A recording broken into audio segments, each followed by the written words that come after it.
of militant activities across the country. You ask yourself, where are we heading towards? President makes an appointment, then people say they don't like the person, they go and drag him out. People go to court, and then they go to the court to prevent justice from being dispersed. And then it becomes a very big issue if you are somebody concerned with the security of this country. You ask yourself, where are we heading towards? Is it that we have allowed militant groups to become the order of the day? Who should take blame for these things that you have just highlighted? Obviously, it is the responsibility of government. Government has a responsibility to ensure peace. You have two colleagues of yours. Country. You have two colleagues of yours who are in charge of security: the Minister for Defence, the Honourable Dominic Nitu, and the one for Interior, Ambrose Derrick. They are both in Parliament with you.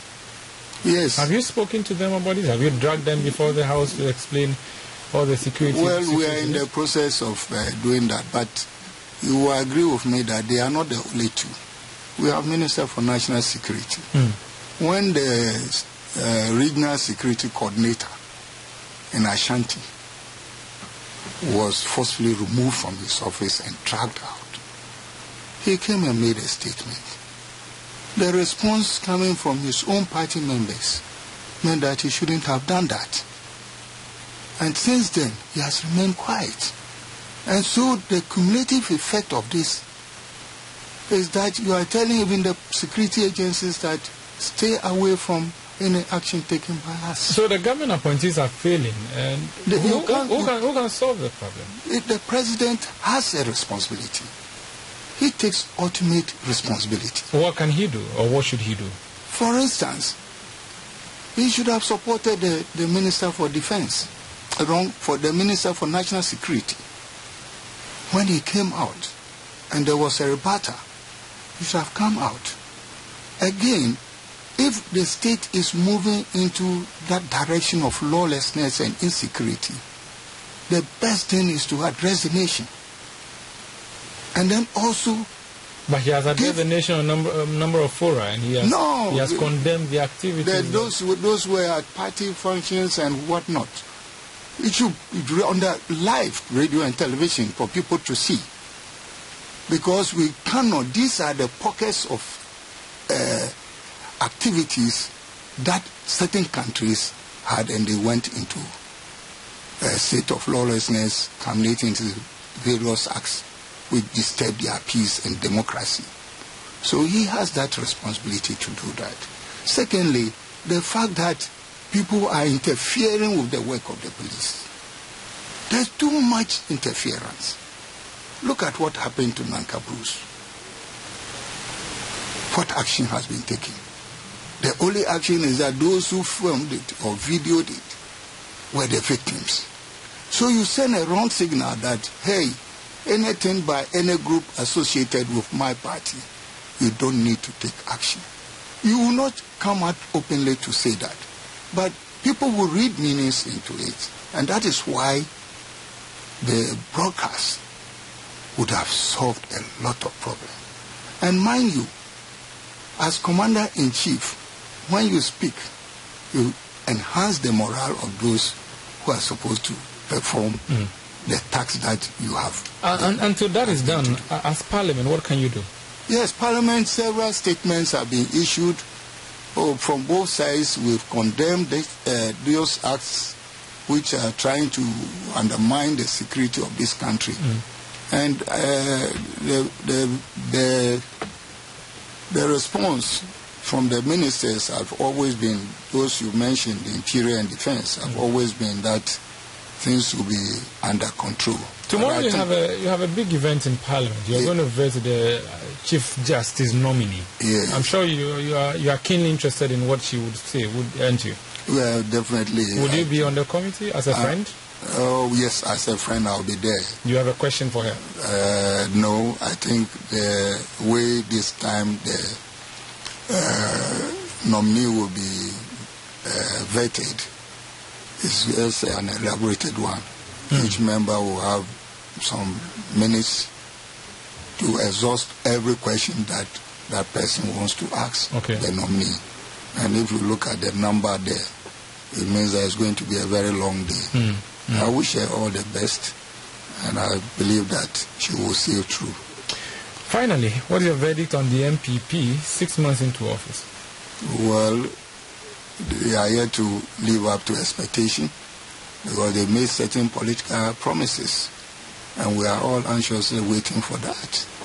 They need to convince the people of this country that everything that they said they would do, they are really prepared to do them. Do you get the indication that they will do them? I don't think. I think in most of the areas, they will come back to states that they didn't know that it happened, like in their previous predecessor government. Such as what? Such as you think they'll come and apologize for something? For instance, they've started talking that there was the one dam, one village concept. That project will take off after the rainy season. I will not be surprised if they come back to say they are now doing feasibility studies, and then that will be rolled up. Are you expecting some of the dams in Talensi? Well, if they give us, we'll take it. And we are praying that they should be able to do that. Would they be useful for you in your constituency? Oh, my constituency, fortunately, we have rivers, and we also need some of these dams. There are a few of them in the constituency. We have very arable land for dry season agriculture activities, and I think that will be very useful.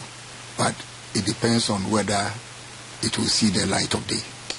2020 is far away, but are you pro Mahama or against Mahama? Return of Mahama 2020? No, we are now in a stage waiting for the Professor Kwesi report.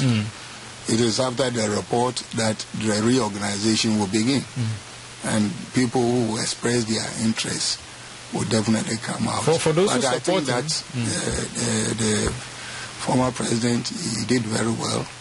And if it is the wish of the party members to retain him, why not? He should take it. Is that your wish? Well, your personal wish?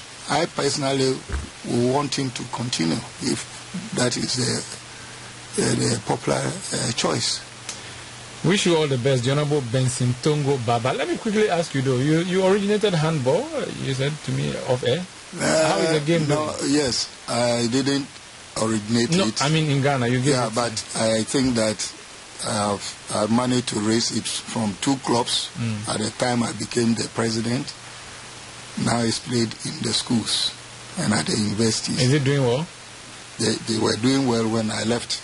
But currently, I think for financial problems, they are struggling. And perhaps the place you served the longest, the GOC?